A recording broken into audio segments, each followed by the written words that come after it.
Hello again. मैं नई video के साथ हाजिर हूँ। आज अप्रैल 26 फ्राइडे है। कैनेडियन फेडरल इलेक्शन में सिर्फ एक दिन रह गया, मंडे को इलेक्शन है और रेस बड़ी टाइट हो गई है। लिबरल सिर्फ 3% अहेड है कंजर्वेटिव से।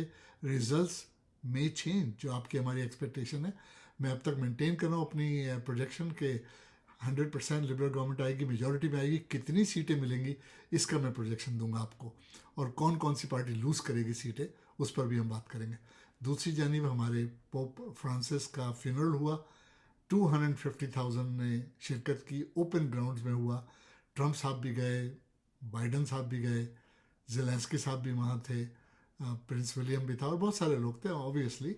अब जाहिर है रशिया से चाइना से कोई नहीं जाएगा क्योंकि वो लोग कम्युनिस्ट ब्लॉक है, और ये बात हो रही है क्रिश्चियंस की, तो उस पर भी थोड़ी सी बात करेंगे। पाकिस्तान इंडिया पर डिटेल से बात करेंगे क्योंकि टेंशन बहुत राइज हो रही है। और ट्रंप साहब ने जो मीटिंग की है जेलेंस्की के साथ वहाँ प्राइवेटली फ्यूनरल पे 15 मिनट की, उस पर थोड़ी सी रोशनी डालेंगे कि उसके क्या इम्पैक्ट होंगे।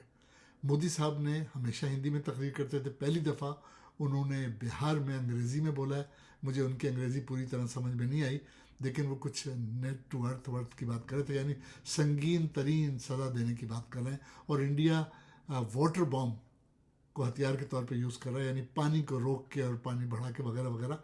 हम उस पर बात करेंगे कि क्या ट्रीटी थी पाकिस्तान की इंडस रिवर पे 1960 में, क्या ट्रीटी हुई थी, और 1972 में भुट्टो साहब ने शिमला अकॉर्ड जो साइन किया था इंदिरा गांधी के साथ, वो भी पाकिस्तान ने सस्पेंड कर दिया है। तो उन सब पे बात करें कि वो बड़ी इंपॉर्टेंट खबरें हैं। लेकिन मेरा ख्याल है कि दो इंपॉर्टेंट बड़ी खबरें, एक तो हमारे पॉन्टिफ की, हमारे पोप साहब फ्रांसिस साहब की, जो 88 ईयर्स में इंतकाल कर गए। अब नया पोप डेफिनेटली टेक ओवर करेगा, और वो क्रिश्चियनिटी जो है ना उसके सबसे ज़्यादा फॉलोवर हैं दुनिया में। आपको भी पता होगा, तो बहुत इंपॉर्टेंट है पोप की पोजीशन। एक ज़माने में हमारे पास, अगर आपको याद हो, तो मुफ्ती आज़म फ़िलिस्तीन हुआ करते थे। मुफ्ती आज़म फ़िलिस्तीन वो अथॉरिटी होते थे इस्लाम पे। पता नहीं कब और किस वक्त किसने उनको हटा दिया, अब वो नहीं होते, लेकिन पोप अब है। और क्रिश्चियन जो है ओबियसली उनके लिए पापा है रूम बहुत ही इंपॉर्टेंट है। तो वो 88 ईयर्स के में चले गए। उनके फ्यूनरल पे ट्रंप साहब ने ज़ेलेंस्की साहब से बड़ी इंपॉर्टेंट मीटिंग की, हम उसकी बात करेंगे। तो चलिए वीडियो शुरू करते हैं जनाब। सबसे पहले बात करते हैं हम कैनेडियन फेडरल इलेक्शन की। एक दिन रह गया है, मंडे को इलेक्शंस है, बड़ी टाइट रेस चल रही है। आज के पोल्स के मुताबिक लिबरल पार्टी 3% अहेड है कंजर्वेटिव से, और कार्नी साहब ने आखिरी पुश दिया है। आज उनकी GTA में रैली थी, और अनलाइक लास्ट रैली इस दफ़ा हम लोगों को टिकट ईमेल से पहले भेज दिए गए थे। सिक्योरिटी रीज़न कह लीजिए, कुछ भी कह लीजिए, लेकिन ये ज़्यादा ऑर्गेनाइज थी। लास्ट टाइम मुझे लाइन में लगना पड़ा था, वो मेरा नाम ढूंढ रहे थे रजिस्ट्रेशन में। आज ऐसी कोई बात नहीं थी, टिकट ऑलरेडी आपके पास था, उस पर बार कोड भी था। बहुत बड़ी ऑर्गेनाइज रैली थी। कार्नी साहब का अभी तक स्टैंड वही है। उनके 4 बड़े पॉइंट्स हैं सिलेक्शन के लिए, और सब जानते हैं कि एक्चुअली जो ट्रंप की टैरिफ है वही मेकिंग और ब्रेकिंग है, कि कौन उसे हैंडल कर सकता है। क्योंकि ट्रंप साहब ने तो पूरे वर्ल्ड में ट्रेड वॉर छेड़ दिए अपनी टैरिफ की वजह से। उनका अपना कहना है कि भाई अमेरिका से ज़्यादती होती रही, लोगों ने पैसे नहीं दिए, हम टैरिफ लगा के पैसे लेंगे, और हम अपने दोस्त ममालिक से पैसे लेंगे। और उन्होंने खुसूसन चाइना और कनाडा को ज़्यादा हिट किया, कनाडा को तो बहुत हिट किया टैरिफ की वजह से। तो जाहिर है अब जो कार्नी साहब की मकबूलियत है वो यही है कि वोटर ये समझते हैं कि जो टैरिफ है ट्रंप साहब की, उसको कार्नी साहब अपोजिशन लीडर जो कंजर्वेटिव पार्टी के लीडर हैं पियर पॉलियर, उनके मुकाबले में बेहतर तरीके से हैंडल कर सकते हैं।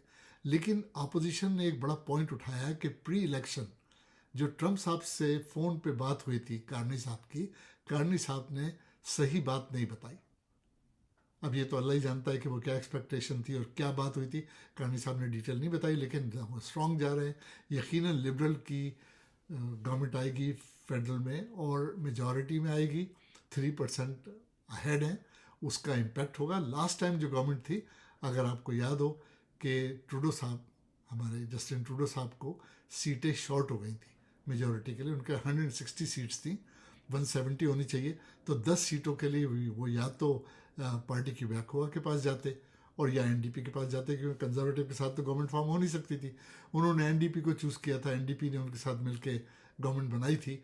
अब जगमीत सिंह साहब इस बात का क्रेडिट ले रहे हैं। उन्होंने अनाउंस किया है कि मैंने इलेक्शन डिले किया इसलिए ताकि कंजर्वेटिव मेजॉरिटी नहीं है। मेरा ख्याल है वो तैयारी कर रहे हैं कि अगर इस दफ़ा फिर लिबरल के पास सीटें कम होंगी तो NDP तैयार है लेकिन उनकी जो मैरिज हुई थी लिबरल से, उसमें उन्होंने डेंटल प्लान की बात की थी जो अभी तक इम्प्लीमेंट नहीं हुआ। जबकि कार्नी साहब ये कह रहे हैं कि मैं 22 मिलियन जो मिडिल इनकम कनेडियंस हैं उनको टैक्स में ब्रेक दूंगा। देखिए अजीब बात यह है कि जो मिडिल क्लास हम डिफाइन करते हैं कनाडा में, वो हम नेट इनकम से करते हैं।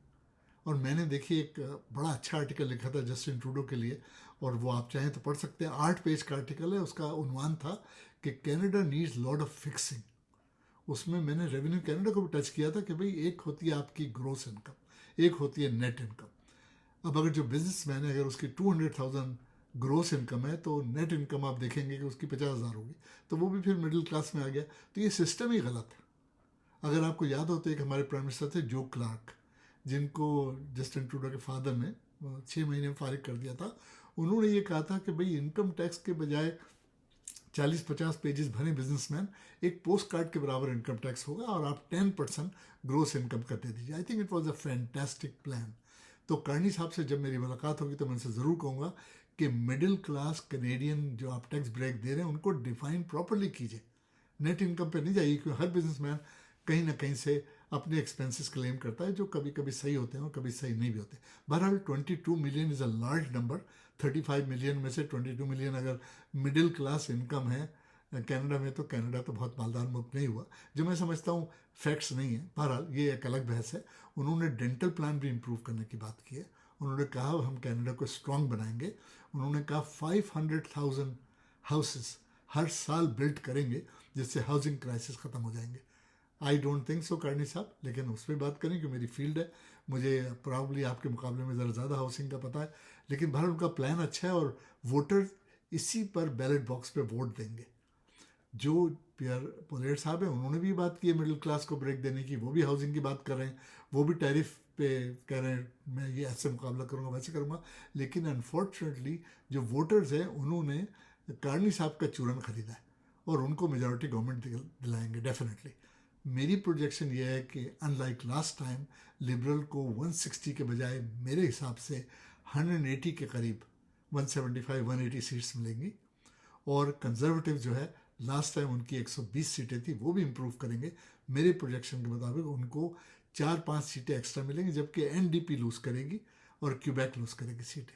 और मैं समझता हूँ हमारे देसी एमपीपी जो पिगी बैक कर रहे हैं अपने लीडर पे, वो भी जीत जाएंगे, क्योंकि लिबरल स्वीप तो नहीं कह सकते, लेकिन क्योंकि मेजॉरिटी गवर्नमेंट आ रही है लिहाजा मैं समझता हूँ कि वो भी लक्ट आउट हो गए, कि उनको करना कराना कुछ नहीं है। कार्नी साहब की परफॉर्मेंस अच्छी है, वो ठीक जा रहे हैं। देखिए कनाडा में ये जो इलेक्शन है इसकी इम्पोर्टेंस इसलिए है कि इसको अपोजिशन वाले भी, कार्नी साहब भी और सब लोग जो पॉलिटिक्स समझते हैं इसको कॉन्सिक्वेंशियल इलेक्शन कह रहे हैं, यानी इसके कॉन्सिक्वेंसेज होंगे। ये आम जो 2021 का इलेक्शन था ट्रूडो साहब का उस तरीके का नहीं है। इस वक्त कनाडा को क्राइसिस है, Canada is in crisis, Canada को बहुत सारे प्रॉब्लम है और ये इलेक्शन में वोट बहुत इंपॉर्टेंट है। हम सब का फ़र्ज़ है कि वोट डालें अगर आपने अभी तक नहीं डाला। देखिए एडवांस पोलिंग में भी रिकॉर्ड लोग शो अप हुए हैं, क्योंकि लोग समझ रहे हैं कि ये इलेक्शन बहुत इंपॉर्टेंट है और इसके नतीजे से कनाडा की तरक्की में हेल्प मिलेगी। तो मंडे को ज़रूर वोट डालिएगा अगर आपने अब तक नहीं डाला। आप जाए जिसे वोट डालिए, लेकिन लग ये रहा है कि आप सब लिबरल गवर्नमेंट डालना चाहते हैं, उसी को वोट डालना चाहते हैं। मैं भी उसकी फेवर में हूँ। And good luck to all of you and all of us, और गुड लक टू कार्नी साहब and all the liberals. Pakistan और इंडिया की टेंशन बहुत बढ़ गई है। कल दोनों ने बहीर अरब में यानी इंडियन ओशन में दोनों ने टेस्टिंग की अपनी नेवी की। इंडिया कहता है कि उसने इंटरसेप्टर अपने टेस्ट किए हैं, पाकिस्तान ने शायद कहा जा रहा है मिसाइल टेस्ट किए हैं। इंडियन मीडिया बहुत चीख रहा है और इंडिया ने सबसे ज़्यादती ये की है कि 1960 में जो इंडस रिवर वाटर की ट्रीटी हुई थी उसके वो सस्पेंड कर दिया है।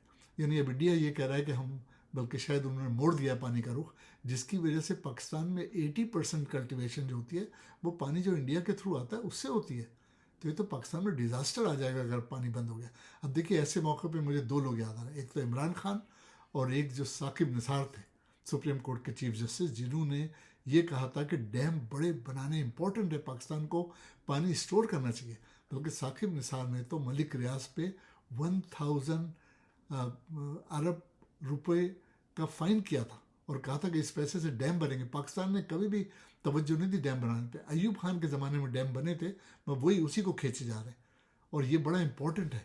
अब पहलमा पे जो अटैक हुआ है इंडिया पाकिस्तान को ब्लेम कर रहा है, जबकि लश्कर तैयबा कह रहा है कि हमने नहीं किया ये अटैक। लेकिन जाहिर है इंडिया तो ब्लेम करेगा पाकिस्तान को, क्योंकि उसमें 26 लोग मरे जिसमें से सब के सब मर्द हैं। और एक औरत ने ये बयान दिया है कि भाई मैंने ये इन लोगों से कहा था जो मार रहे थे कि मेरे पति को मार दिया, मुझे ही मार दो। तो उन्होंने कहा कि अपने प्राइम मिनिस्टर को पैगाम दे देना, हम तुम्हें नहीं मारेंगे। अब इससे भी क्या हो रहा है कि सस्पेक्ट हो रहा है कि मुसलमानों ने किया है। दूसरी जाने 2-3 दिन पहले आसिम मुनीर साहब ने एक तकरीर की थी जिसमें उन्होंने कहा था कि कश्मीर हमारा है, हम लेकर आएंगे वगैरह वगैरह। मैं पैराफ्रेजिंग कर रहा हूँ। उससे भी अब क्या हो रहा है कि डॉट्स जोड़ के ये बात कर रहे हैं कि भाई ये तो गड़बड़ पाकिस्तान ने की है, अल्लाह ताला रहम करे। वॉर तो नहीं होगी, इसलिए कि जो हेडमास्टर साहब अमेरिका में बैठे हैं वो वॉर होने नहीं देंगे, क्योंकि उन्होंने जो मीटिंग की है ज़ेलेंस्की से, उसको भी ज़ेलेंस्की को भी उन्होंने तड़ी दी है कि भाई करीमिया जो है वो रशिया के पास रहेगा और तुम हम अपने मिनरल का कंट्रोल एक्सेस दो हमें अमेरिका को। तो वो हेडमास्टर साहब वॉर होने नहीं देंगे, लेकिन हालात कशीदा हैं। और कदीर खान साहब ने मुझे इंटरव्यू में कहा था कि मुझे अफसोस है कि मैंने पाकिस्तान कौम के लिए कायम किया, कौम ने मेरी कदर नहीं की। लेकिन वो जो कुछ बना गए पाकिस्तान को एटॉमिक पावर, उसकी वजह से डिले हो रहा है कि इंडिया जो है अटैक करने के बजाय डिप्लोमेटिक सोल्यूशन ढूंढ रहा है। मैं आपको अपडेट करता रहूँगा, कैनेडियन इलेक्शन के रिजल्ट भी बताऊंगा अगले वीलॉग में, और आप देखिएगा कि मेरी प्रोजेक्शन कितने करीब थी। अब तक के लिए इतना ही।